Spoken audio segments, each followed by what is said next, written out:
할렐루야. 오랜만에 우리가 느헤미야 10장 말씀을 우리가 살펴보게 되었습니다.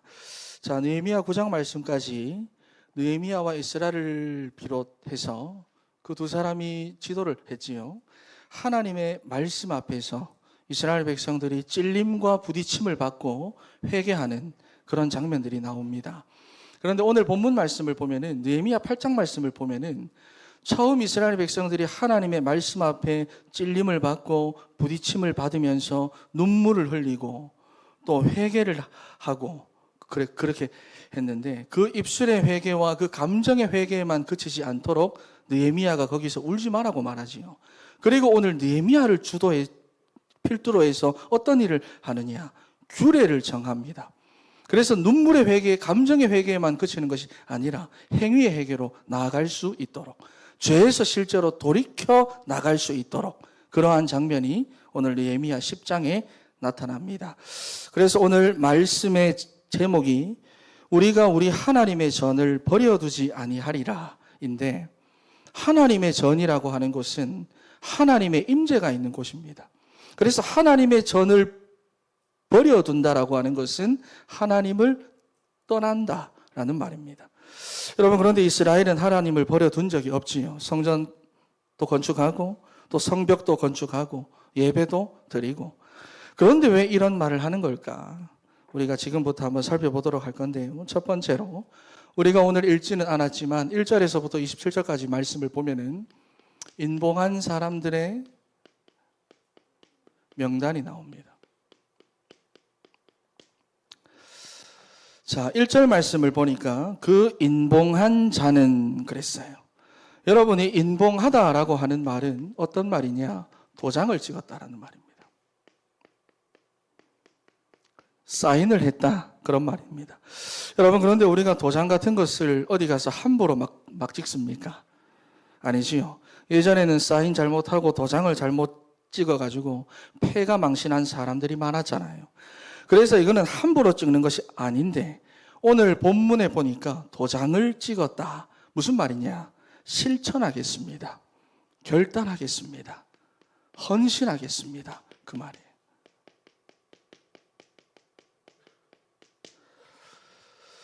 그러니까 맹세를 하는 것입니다. 여러분, 우리가 느헤미야서를 지금 10장까지 보고는 있지만은 느헤미야서를 크게 두 부분으로 나누면은 1장에서부터 7장까지는 성벽 재건에 대한 이야기고 8장에서부터 13장까지는 신앙개혁 운동에 대한 이야기가 나오는데, 성벽을 재건한 후에 백성들이 수문 앞 광장에 모여가지고 에스라는 또 단상 위에서 하나님의 말씀을 증거하고 제사장들과 장로들은 에스라 곁에 서서 말씀의 권위를 더하고 레위인들을 비롯한 중간 사역자들은 이스라엘의 회중을 돌면서 말씀을 깨닫도록 해석을 하고 또 그 말씀을 붙잡고 기도하게 하고, 그러니까 뭐냐? 예배의 회복입니다.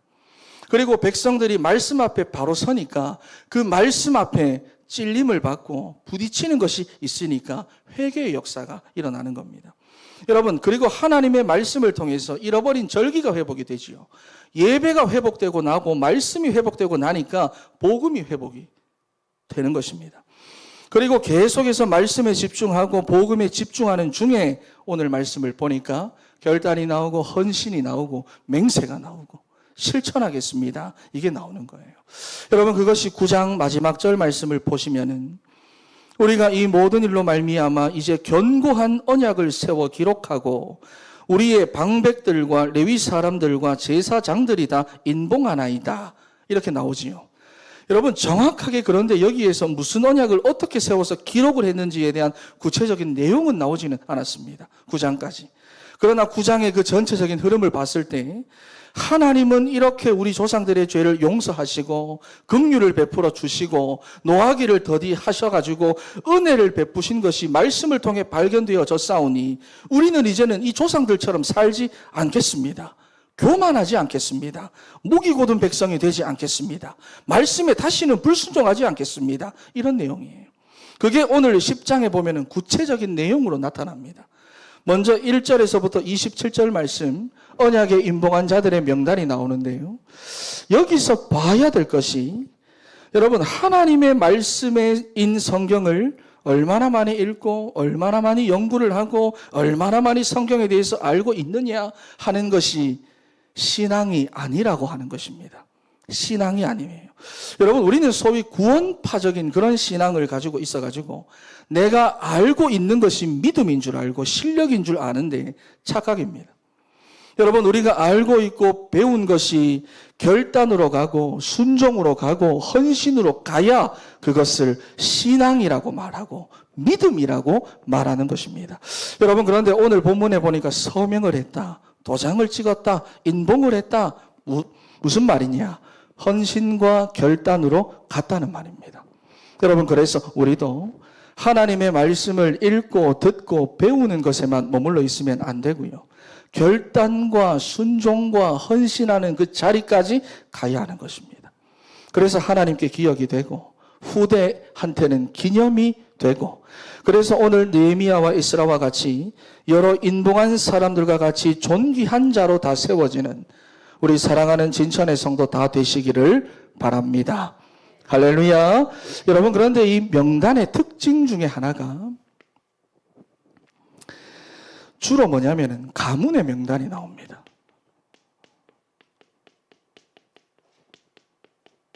가문. 그러니까 각 가문이 우리는 앞으로 하나님 앞에서 살겠습니다. 우리 가문은 하나님 앞에서 교만하지 않겠습니다. 마치 여러분, 오직 나와 내 집은 여호와만을 섬기겠노라 이렇게 고백한 여호수아와 같이 말이죠. 각 가문들이 이렇게 결단을 하고 있다는 거예요. 그리고 또 하나의 특징이 스룹바벨과 함께 돌아왔던 1차 귀한 자들의 명단과 일치되는 가문의 이름이 많다라는 것입니다. 여러분, 이게 무슨 말이냐? 1차로 돌아왔던 42,360명의 사람들은요, 자기들이 그 바벨론 땅에 이뤄놓았던 그 경제적인 부와 바벨론의 그 휘황찬란한 문화를 뒤로 하고는 하나님의 언약을 붙잡고 되돌아온 사람들입니다. 그때도 보면은 바벨론에서 70년을 살았지만 하나님의 언약을 가문 안에서 그 바벨론 땅에서 지속하던 그 가문의 사람들이 돌아왔다라고 했어요. 그런데 오늘도 보니까 그 가문들이 또 나서서 도장을 찍고 있더라 하는 것입니다. 여러분, 그러니 지금 여러분의 신앙과 신앙 고백이 얼마나 중요한지를 여러분들이 아셔야 됩니다. 다윗 한 사람의 그 신앙 고백에 하나님께서 다윗과 언약을 맺어 그 가문을 대대로 축복하셨듯이 지금 여러분의 그 신앙이 앞으로 오는 여러분의 자녀 세대, 자녀의 자녀 세대, 또 자녀의 자녀의 자녀 세대까지 얼마나 중요한지를 지금 오늘 본문 말씀이 보여주고 있다는 거예요. 여러분, 그래서 여러분의 입술을 지키시기를 소망합니다. 여러분, 우리가 이번에 간증을 통해서 들었지만은 우리가 사실 강단을 통해서 11개월 동안 다 들어왔던 그런 말씀입니다. 특징이 무엇입니까? 원망과 불평이 없다는 거예요.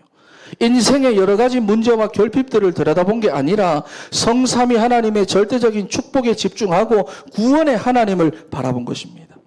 여러분의 입술을 원망과 불평에 사용하지 마시고 신앙을 고백하고 복음을 증거하고 말씀을 암송하고 예수님의 이름으로 기도하는 것에 여러분의 입술을 사용하시기를 소망합니다. 그래서 여러분이 가문 안에서 하나님의 언약을 지속하는 시스템으로 여러분들이 다 서야 돼요. 여러분 때문에 하나님의 언약이 여러분 가정에서 이어져 내려가야 한다는 것입니다. 아유, 목사님, 내가 그걸 어떻게 합니까? 내가 무슨 힘이 있다고? 내가 뭐를 안다고? 아니지요. 그때 1차로 돌아왔던 그 가문들이 오늘 또 도장을 찍고 있다라는 것을 보셔야 돼요. 이제는 우리가 하나님 앞에서 도장 찍어야 됩니다. 사인해야 됩니다. 오직 나와 내 집은 여호와만을 섬기겠노라고 여러분들이 선포하고 도장 찍으셔야 됩니다. 우리 옆에 계신 분들에게 이제는 우리가 도장 찍을 차례입니다. 시작. 이제는 우리가 도장 찍어야 돼요. 여러분, 그리고 또 하나의 특징 중에 하나가 특별하게 가문의 이름이 계속해서 나오는데 특정하게 어느 한 부분만 뭐냐? 개인의 이름이 나오고 있다는 거예요. 9절에서부터 13절에 나오는 레위 사람들, 다른 다른 이름들은 전부 다 가문인데 9절에서부터 13절에 나오는 이 레위 사람들만 개인의 이름으로 기록되어져 있어요. 이유가 무엇입니까? 여러분, 특징이 있습니다. 이 명단을 보시면은 느헤미야 8장 7절에 에스라가 말씀을 선포할 때 회중을 돌면서 말씀풀이를 해줬던 그 사람들의 이름이 포함되어 있습니다. 그리고 느헤미야 9장 말씀을 보면은 회중 가운데서 기도를 선포했던 그 사람들의 이름까지 9절에서부터 13절에 동시에 나타나고 있다는 겁니다. 여러분, 그러니 가문도 사실 중요하지만은 말씀과 기도라고 하는 우리 개인의 영역도 중요하다는 것을 말씀하는 거예요. 여러분, 그러니 우리 개인이 하나님의 말씀 앞에서 얼마나 내가 집중하고 있느냐, 얼마나 내 개인이 말씀을 사모하고 하나님의 임재를 사모하면서 말씀과 기도의 그 장자력을 내 안에 쌓아가고 있느냐, 그래서 하나님의 말씀을 내가 얼마나 선포하는 삶을 살아가고 있느냐 하는 여러분 그 개인의 신앙이 너무 중요하다는 것을 말하는 것입니다. 여러분, 그래서 요한복음 15장 말씀을 보면은 나는 포도나무요 너희는 가지니 너희가 나에게 붙어 있어야 열매가 난다고 그랬잖아요. 여러분, 내가 막 쇠가 빠지게 땀을 흘리고 씨를 뿌리고 열매를 거두고 하는 게 아니고 주님이 말씀하신 그 일을 내가 할 때 열매를 거두게 된다고 말씀을 하고 있습니다. 여러분, 열심히 사는 사람이 그래서 승리하는 것이 아니라 말씀대로 사는 사람이 승리하고 이기게 되는 줄 믿습니다. 말씀대로 살아야 됩니다. 말씀대로 열심히 살아야 이깁니다. 이게 정답입니다. 여러분, 들려지는 하나님의 음성에 말씀을 들을 때마다 여러분에게 찔림을 주고 부딪힘을 주는 그 성령의 감동에 여러분들이 순종해 보세요. 그러면 반드시 열매가 나타날 수밖에 없습니다. 그리고 두 번째로 세 가지 언약의 내용이 나오는데요.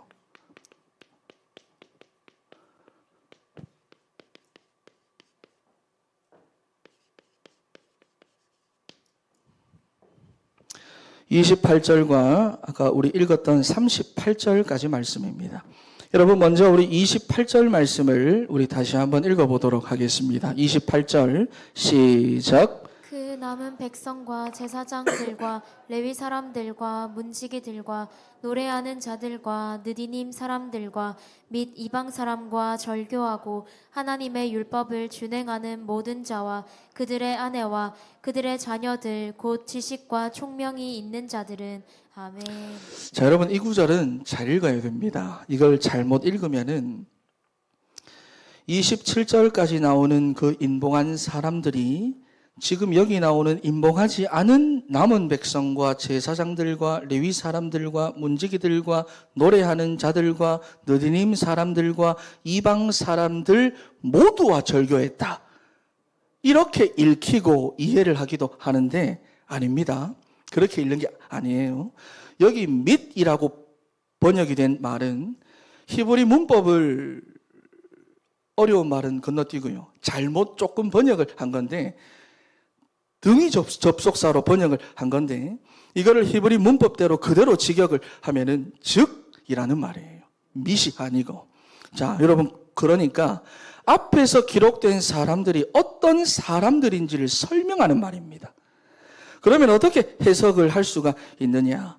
그 남은 백성과 제사장들과 레위 사람들과 문지기들과 노래하는 자들과 느디님 사람들, 즉 그러니까 앞에 지금 방금 말했던 이 사람들이 어떤 사람들인지를 설명하는 거예요. 어떤 사람들이냐? 이방 사람과 절교하고 하나님의 율법을 준행하는 모든 자와 그들의 아내들과 그들의 자녀들 곧 지식과 총명이 있는 자들이다, 이런 말입니다. 이해가 되시지요? 네. 그리고 나서 29절 말씀, 그들의 형제 귀족들을 따라. 그들의 형제 귀족들은 임봉한 자들을 말합니다. 27절까지 나오는. 그러니 임봉한 가문의 대표들을 비롯한 직접 임봉하지 않은 그 가문과 관련된 여자와 아이들까지 포함한 그 모든 사람들이 무엇으로 맹세를 했다? 저주로 맹세를 했다는 거예요. 여러분, 저주로 맹세를 했다는 것은 내가 이 약속을 지키지 않으면 저주받겠습니다 하는 거예요. 그런데 우리 성경에 나오는 모든 약속들이 저주로 맺는 약속들이에요. 자, 그리고 나서 30절 말씀부터 보시면은 자기들 스스로 세 가지 규례를 정하고 인봉한 구체적인 이제 언약의 내용들이 나오기 시작을 하는데 첫 번째로 이방인과 혼인하지 않겠습니다.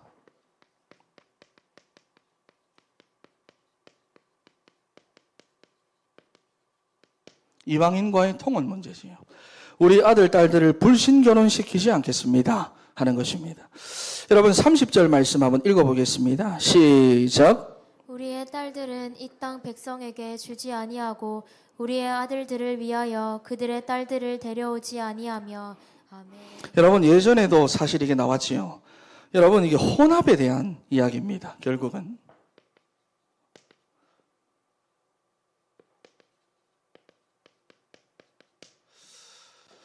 자, 여러분 성경은 이 통혼 문제를 굉장히 심각하게 이야기를 하는데 단순히 여러분 결혼의 문제가 아니라 무엇의 문제냐? 중심의 문제입니다. 내 중심의 문제고, 그리고 우리 개인의 거룩성과 정체성에 대한 문제입니다. 내 신앙 정체성에 대한. 그래서 굉장히 심각하게 말합니다. 그리고 두 번째가 안식일 규례입니다. 안식일을 구별하여 거룩하게 지키겠습니다. 안식년을 지키겠습니다. 그러니까 주일 성수하겠습니다 하는 건데 마찬가지입니다. 거룩성과 정체성, 하나님과의 관계 문제, 언약 관계 문제, 그겁니다. 여러분 그런데 31절 말씀을 자세히 한번 보시면은 31절 말씀 한번 읽어보겠습니다. 시작. 혹시 이 땅 백성이 안식일에 물품이나 온갖 곡물을 가져다가 팔려고 할지라도 우리가 안식일이나 성일에는 그들에게서 사지 않겠고 일곱째 해마다 땅을 쉬게 하고 모든 빚을 탕감하리라 하였고. 아멘. 자, 여러분 그러니 주일 성수에 대해서 무엇을 말합니까? 주일에는 상거래를 하지 않겠습니다. 이런 규례를 세운 건데 출애굽기, 레위기, 신명기, 모세 오경 말씀에 보면은 이런 상거래 금지 조항은 없습니다. 그런데 느헤미야서에는 이게 왜 나타날까요? 안식일에 대한 이야기를 할 때 모세 오경에는 나타나지 않는 이 규례를 왜 느헤미야서에서는 이야기를 하냐 하는 겁니다. 여러분 요즘 유튜브를 보시면은 11조 안 해도 된다, 주일 성수 안 해도 된다, 인터넷으로 혼자 예배하며 신앙생활 해도 된다. 여러분 그것도 목회자들이 말이지요. 세상 풍조에 맞게 하나님의 말씀을 해석을 하면서 성도들을 막 부추기는데요. 여러분 정말로 내게 일이 생겼으면은 주일 성수 안 해도 됩니까? 내가 막 피곤하고 힘들면 예배 안 드려도 됩니까? 내가 어려우면은 하나님의 것을 도둑질해도 됩니까? 여러분 내가 개인적으로 가서 믿으면 되고, 내가 따로 예배 드리면 되고, 내가 형편될 때 하면 되고, 그렇습니까? 여러분 그런데 이 말들을 자세히 한번 생각을 해보세요. 전부 다 창세기 3장을 말합니다. 나 중심이에요. 그래서 들어보면은 다 맞는 말로 듣깁니다. 왜? 나 중심으로 말하니까. 나를 이해하는 말로 듣기니까. 그런데 하나님의 말씀을 기준으로 해서 보면은 결국 신앙생활이라는 것도 나 중심, 물질 중심, 성공 중심이라고 하는 사단의 함정에 빠져있는 우리 인간의 본성대로 해도 된다라는 거잖아요. 여러분 세상 임금 노릇을 사단이 하고 있는데 그러한 세상의 풍조를 따라 하라는 거잖아요. 여러분 이런 예배를 하나님이 받으시겠습니까? 이런 예배를 하나님께서 기뻐하시겠습니까? 말라기 1장 7절 말씀 8절 말씀을 보니까 자기의 형편과 편의대로 부정한 것으로 드리고 자기의 형편에 의해서 눈 멀고 다리 절고 병든 것으로 드리는 그러한 예배와 기도를 하나님은 하나도 안 받으신다고 말씀하셨어요. 심지어 예수님께서는 하나님을 제대로 예배하지 않은 이스라엘 과제사장들을 향해서 채찍까지 드셨잖아요. 여러분 그런데도 많은 성도들이 주일 성수해라, 11조 해라 그러면 율법적이다 이렇게 말합니다. 기준이 도대체 뭡니까? 나 중심입니다. 물질 중심입니다. 성공 중심입니다. 하나님의 자녀가 기록된 하나님의 말씀대로 살아가는 것이 여러분 왜 율법적입니까? 응? 그렇지요. 그래서 이런 사람들의 말을 들어보면 몇 가지 공통점이 나타납니다. 첫 번째로 역사적인 이야기합니다. 문화적인 이야기합니다. 시대적인 그런 이야기합니다. 그리고 또 내용이 중요한 거라고 말합니다. 그리고 또 뭐를 말합니까? 그리스도 안에서 자유함을 얻었다 이렇게 말합니다. 우리는 해방되었다라고 말합니다. 여러분, 예수 그리스도께서 십자가의 죽으심으로 무엇에서 우리가 해방이 된 겁니까? 율법을 100% 지킬 수가 없어서 멸망받고 심판받아야 하는 우리의 근본 상태에서부터 자유함을 받고 해방을 받은 거지, 하나님의 말씀에 불신앙해도 되고 불순종해도 되는 그런 자유함이 아니라는 거예요. 그런데 복음을 오해하고 복음을 잘못 알고 있으니까 착각을 하는 겁니다. 해도 된다는 거예요. 자, 여러분, 내용은 굉장히 중요합니다. 저랑 같이 훈련을 받으셨던 분들은 제가 내용을 얼마나 중요하게 생각하고 예수 그리스도를 얼마나 사랑하는지 여러분들은 아실 겁니다. 그런데 형식이라고 하는 것이 없으면 내용은 지킬 수가 없어요. 예를 들어 볼까요? 여러분, 물이 중요합니까? 컵이 중요합니까? 물이 중요합니까? 컵이 중요합니까? 물이 가장 중요하죠. 그런데 가장 중요한 물을 온전하게 보존하고 내가 마시면서 누리려고 하면 무엇이 있어야 합니까? 담을 수 있는 컵이 있어야 돼요. 컵이 없으면 그 중요한 물을 담아낼 수가 없어요. 여러분, 물론 형식주의는 절대로 안 됩니다.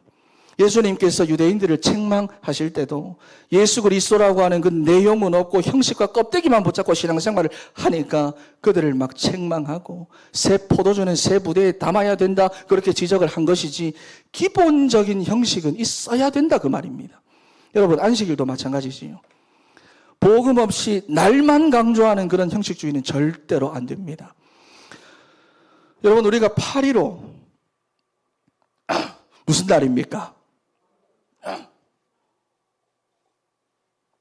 왕복을 생각하니 목이 메이는데, 자, 여러분, 우리가 8.15 그래가지고 일본에서 해방된 날을 우리가 광복절로 지키고 있는데, 이렇게 날짜가 정해져 있으니까 80년이 다 돼가도록 우리가 그 광복을 기억하고 기념하고 그 정신을 자녀들과 후손들에게까지 이어가는 거지, 날이 없으면 금방 잊혀진다는 거예요. 여러분, 그래서 성경 말씀에도 보면은 하나님은 창조하실 때부터 첫째 날, 둘째 날, 그리고 일곱째 날에 처음 안식하셨다. 날에 대해서 말씀하셨어요. 그리고 안식일, 이건 역시도 날에 대한 말씀입니다. 유월절, 맥추절, 수장절, 날에 대한 말씀이에요. 고난주간, 부활주일, 성탄절, 여러분, 이것이 있기에 우리가 복음에 더 집중할 수가 있는 것입니다. 여러분, 만약에 주일이라고 하는 그 날이 없고 주일 성수가 없다라고 한다면 우리의 신앙을 정말 여러분 보존할 수 있습니까? 온전하게. 언약의 말씀이, 이 복음의 말씀이 자녀들에게 제대로 전달되어질 수가 있을까요? 어렵습니다. 여러분. 있어도 사실 잘 안 되는데. 여러분, 그런데 그 안식일을 지키기 위한 규례를 어떻게 정했느냐? 오늘 본문에 보니까 주일에는 상거래를 하지 않겠습니다, 그랬어요. 여러분, 사실 모세 오경에는 없는 규례를 만든 건데 이유가 바로 무엇일까요? 사단의 함정에 빠져 있는 우리 인간의 상태를 너무나도 잘 알고 있기 때문에 안식일을 온전히 구별하여 드릴 수 있는 기본적인 그 형태와 형식을 만들었다는 것입니다.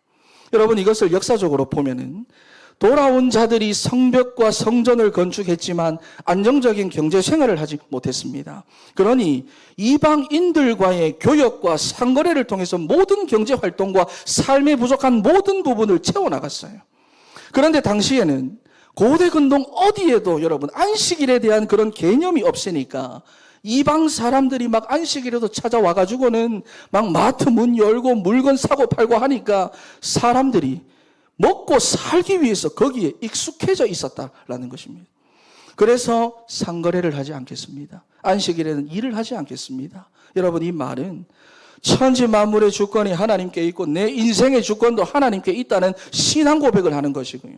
하나님께 온전히 집중하겠다는 것입니다. 그런데도 그날에 일을 하고 상거래를 한다는 것은 무엇 때문에 하는 걸까요? 오늘 낮 시간에 목사님도 말했지만 하나님의 주권에 대한 본능적인 불신과 그리고 결국은 무엇이죠? 내 욕심입니다. 내 탐욕입니다. 내 마음입니다. 내가 원하는 것, 내 필요한 것. 그러니까 나 중심, 물질 중심, 성공 중심에 젖어 있는 우리의 본성을 따라 하는 거예요. 그러니 이방 사람들과 통용하지 마라. 주일 성수해라. 일하지 말고 상거래 하지 마라. 여러분, 이게 왜 율법입니까? 아니지요. 아닙니다, 여러분. 복음이라는 너무 중요한 그 내용을 보존하고 내 것으로 만들어 누리기 위함인 것입니다. 여러분, 그래서 오늘 이 말씀 가운데 여러분들이 정말로 찔림과 부딪힘이 있기를 소망합니다. 그래서 여러분, 말씀을 들을 때 찔림과 부딪힘이 있다라고 하면은 여러분 안에 내주에 계시는 성령이 주시는 마음이에요. 그 말씀에 순종하면 하나님이 반드시 열매를 맺게 하십니다. 할렐루야. 자, 여러분, 그리고 셋째로 성전에 관한 규례를 지켜 성전을 유지하겠습니다. 그랬어요.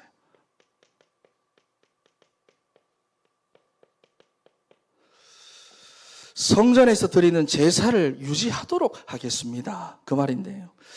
여러분, 그래서 32절과 33절 말씀을 보시면은, 자, 여러분, 이 성전 규례에 대한 부분은 네 가지로 나뉩니다. 32절과 33절 말씀을 보시면은 뭐냐? 성전세를 내겠습니다 하는 겁니다. 여러분, 성전세는 출애굽기 30장 11절에서부터 16절에 나오는 생명의 속전을 말하는 것입니다. 6월절 어린 양의 피를 바르고 출애굽을 한 그 이후로부터 구원에 대한 감사를 하나님 앞에 드리는 거예요. 쉽게 말해서 어떤 헌금을 말하느냐? 오늘날로 말하면 감사헌금입니다. 생명에 대한 속전, 구원에 대한 감사를 드리겠습니다. 그리고 두 번째 34절 말씀이 나오지요. 자, 여기 보면은 여호와의 제단에 나무를 공급하겠습니다 그랬습니다. 나옵니까? 레위기 6장 12절과 13절 말씀을 보시면은 아침마다 나무를 그 위에 태움으로 불이 꺼지지 않게 해야 한다라는 그 말씀에 근거해서 여호와의 제단에 불이 꺼지지 않도록 희생 제사에 쓸 나무를 우리가 계속해서 공급하겠습니다 하는 거예요. 무엇을 말합니까? 내가 하나님의 자녀가 되어 하나님의 자녀로서 교회와 예배에 대한 봉사와 헌신의 의무를 게을리하지 않고 책임지겠다 그 말입니다. 이 의무를 책임지겠다는 말입니다. 그리고 35절과 36절 말씀에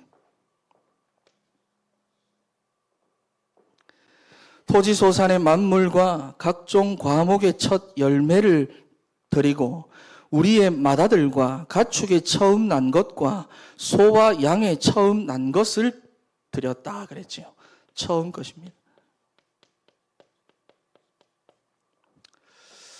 자, 여러분, 고대 근동에 있어서의 맏아들이라고 하는 개념은 아비 기운의 시작이고 가문의 혈통을 잇는 계승자고 그 집안의 대표자고 다른 아들들에 비해서 2배의 상속을 받는 특별한 위치에 있는 자를 말합니다.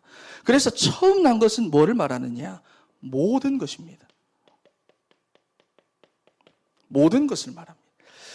그래서 장자를 하나님 앞에 드린다라고 하는 것은 자신의 모든 것을 하나님 앞에 드리겠습니다. 내 인생의 주권이 하나님께 있습니다 라는 의미를 말하는 거예요. 그래서 출애굽을 할 때도 보면은 하나님이 애굽에 무엇을 칩니까? 둘째 것을 치지 않지요. 장자를 치고 모든 것을 다 치시는 겁니다. 그리고 네 번째, 안 나옵니까?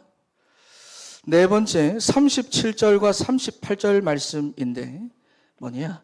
11조를 드려서 레위인과 제사장들을 부양하겠습니다 그 말입니다. 하나님의 것을 구별하여 드리겠습니다. 여러분, 왜냐 하면은요, 이거 하나님이 정해놓으신 법인데요, 땅을 배분할 때부터 하나님은 레위 지파에게 땅을 주지 않았습니다. 땅의 소산으로 살아가지 않도록 만들었어요. 그리고 나머지 지파의 11조로 생활을 하게 만들어놨습니다. 하나님이 그렇게 정해놓으신 거예요. 그래서 하나님이 그들의 기업이고 분깃이다라고 말씀을 하신 것이고 11조를 드리지 않을 때는 하나님이 이스라엘 중에 황충을 보내어 심판하겠다고 경고를 하신 것입니다. 여러분, 그래서 이 모든 내용들을 보면은 신약에서 7 집사들을 세운 이유하고 일맥상통합니다. 사도들이 말씀과 기도에 집중할 수 있도록 교회와 예배와 헌금에 대한 모든 것들을, 다른 일들을 7 집사를 세워서 맡기신 거예요. 여러분, 그래서 여기 임봉했다라고 하는 내용은 무엇이지요? 결과적으로 말하면 무엇이지요? 무엇이지요? 여러분, 이것이 바로 이스라엘이 부흥의 길을 걸을 때 나타나는 모습이고, 이스라엘이 망할 때 나타나는 모습은 이방인과의 통혼, 안식일을 지키지 않고 성전을 홀로 둡니다. 이 두 가지 길을 통해서 이스라엘이 복을 받고 망하고 하는 두 가지의 사이클이 성경 안에서는 계속해서 나타나는 것입니다. 여러분, 그래서 성전에 대한 책임과 의무를 다하는 우리 사랑하는 진천의 성도들 다 되시기를 바랍니다. 할렐루야. 여러분, 결론입니다. 오늘 말씀의 제목이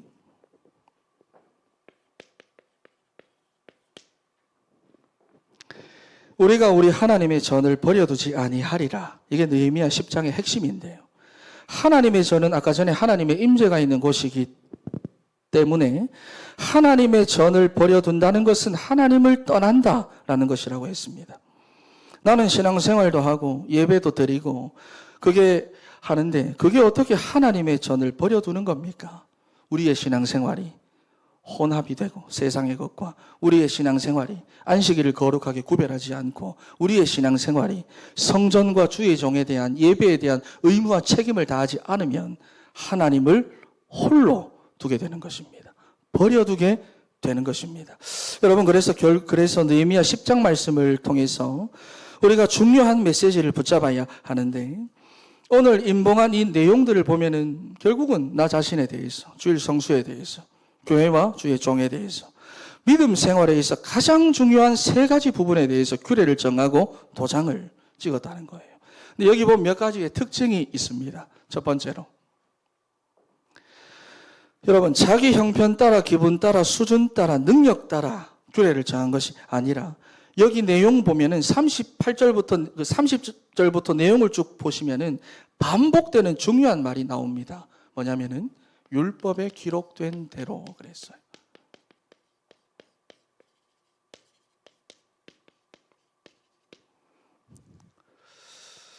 여러분, 그러니 성경대로 말씀대로 규례를 정하여 개혁을 했다라는 것입니다. 여러분, 그래서 우리가 믿음 생활을 할 때는 내 열심 가지고 하는 것도 아니고요, 내 기분 따라 하는 것도 아니고요, 무조건 말씀대로 해야 하는 것인 줄 믿습니다. 그래서 로마서 10장 17절 말씀에 우리의 믿음은 들음에서 난다 그랬어요. 들음은 그리스도의 말씀에서 말미암는다라고 그랬어요. 믿음의 유일한 근거는 하나님의 말씀이어야 합니다. 내 필요가 아니라, 내 마음의 소원이 아니라. 그래서 말씀을 가까이 하게 되면 회개는 반드시 따라 나오게 됩니다. 그리스도를 발견하고 복음을 누리게 되고 우리의 믿음이 성장하게 되고, 그래서 우리 인생의 답이 그리스도 안에서 발견되어져 나오는 것입니다. 여러분, 저를 따라서 고백합니다. 말씀을 가까이 하자. 말씀을 가까이 하자. 느헤미야 10장을 통해서 우리가 첫 번째로 붙잡아야 할 메시지입니다. 말씀을 가까이 하자. 두 번째입니다. 자, 여기 보면은 우리 하나님의 전을 버려두지 않는다.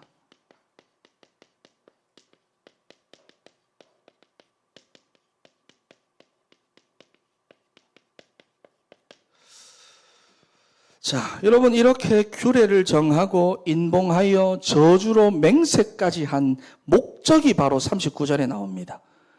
39절에 그리하여 우리가 우리 하나님의 전을 버려두지 아니하리라 그랬어요. 여러분, 하나님은 홀로 성전에 계셨습니다. 이스라엘 백성들이 자기 기분 따라 살아가고 자기 필요에 따라 살아가고 자기가 원하는 대로 살아가고 예배하고 싶을 때 그때 예배하는 그때에 하나님은 뭐냐? 홀로 성전에 계셨습니다. 이스라엘이 망해가는 그때에 하나님은 홀로 계셨습니다. 찾는 이가 없었어요. 이방 사람들과 통혼하며 서서히 하나님을 홀로 두었습니다. 안식일의 규례를 지키지 않고 나의 필요를 우선으로 살아가면서 하나님을 홀로 두었어요. 성전에 대한 의무를 다하지 않고 제사장들을 부양하지 않으니까 제사장들이 성전을 나와서 떠돌게 만들어서 하나님을 홀로 두게 만들었습니다. 여러분, 이것이 바로 이스라엘이 망하는 방법입니다. 우리 개인이 망하고 가정이 망하고 나라가 망하는 방법이에요. 하나님을 홀로 두는 것. 하나님을 홀로 두지 마세요. 여러분, 이스라엘이 하나님의 축복을 받으려면은, 부흥의 길을 가려고 하면은 이방 사람들을 쫓아내야 돼요. 안식일을 거룩하게 지켜야 되고 성전에 대한 규례를 지켜야 됩니다. 그때 이스라엘은 부흥하기 시작했습니다. 여러분, 저를 따라 한 번 더 고백합니다. 우리가 우리 하나님의 전을 버려두지 않겠습니다. 하나님을 홀로 두지 않겠습니다. 이게 두 번째 메시지입니다. 세 번째. 여러분, 오늘 본문 말씀을 보면은 느헤미야와 에스라가 먼저 인을 칩니다. 느헤미야의 에스라의 이름이 안 보이는 이유는 가문의 이름으로 기록되어 있어서 그래요. 느헤미야와 에스라가 먼저 인을 칩니다. 무슨 말입니까? 우리가 아무리 말씀을 들어도 나 자신이 결단해야 됩니다. 말씀에 대한 찔림이 있고 부딪힘이 있어도 여러분, 회개까지가 아니라 나 자신이 결국은 뭐냐? 결단해야 됩니다. 성경을 읽고 하나님의 말씀을 들으면서 구경꾼이 되면 안 됩니다. 교회를 섬기는 일에 구경꾼이 되면 안 됩니다. 전도하고 선교하는 일에 우리가 구경꾼이 되면 안 되는 것입니다. 여러분, 나중에 느헤미야가 끝날 때쯤 13장 말씀을 보면은 느헤미야가 그 받는 축복을 여러분 보면은 정말 놀랍습니다. 그래서 성경을 따라 스스로의 규례를 여러분들이 가져야 돼요.